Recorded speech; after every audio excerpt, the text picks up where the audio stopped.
काल महामानव भारतरत्न डॉक्टर बाबासाहेब आंबेडकर ज्यांनी संविधानातून तमाम भारतीयांना न्याय द्यायचा, सर्व जाती धर्माच्या लोकांना सन्मान करून त्यांना न्याय द्यायचं संविधानातून ज्यांनी काम केलं, असे महामानव आदरणीय भारतरत्न डॉक्टर बाबासाहेब आंबेडकर यांचा फोटो फाडून त्यांनी तो जाळला, हा महापुरुषांचा अपमान व संविधानाचा अपमान राष्ट्रवादीचे नेते जितेंद्र आव्हाड यांनी केलेला आहे।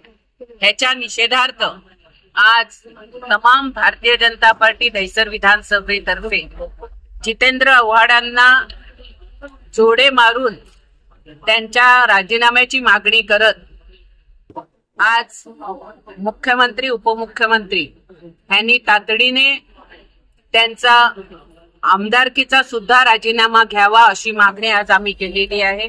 त्याचबरोबर त्यांच्यावर तातडीने गुन्हा दाखल करून त्यांना अरेस्ट करावं अशी मागणी केलेली आहे। जितेंद्र आव्हाड यांचं म्हणणं आहे की आम्ही दरवीत माया नाही दरवीत चुकून होतं, याबद्दल ज्या शरद पवारांनी, ज्या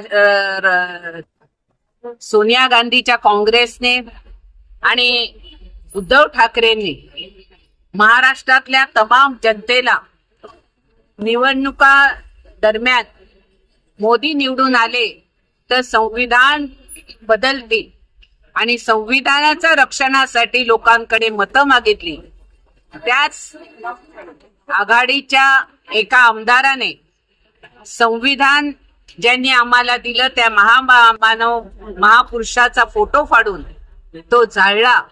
ह्याचा अर्थ ह्यांना संविधानाबद्दल आणि बाबासाहेब आंबेडकरांबरोबर किती प्रेम आहे ते दिसून येते। त्यामुळे शरद पवारांचं आता बहुरूपी चेहरा हा जनतेला माहिती पडलेला आहे।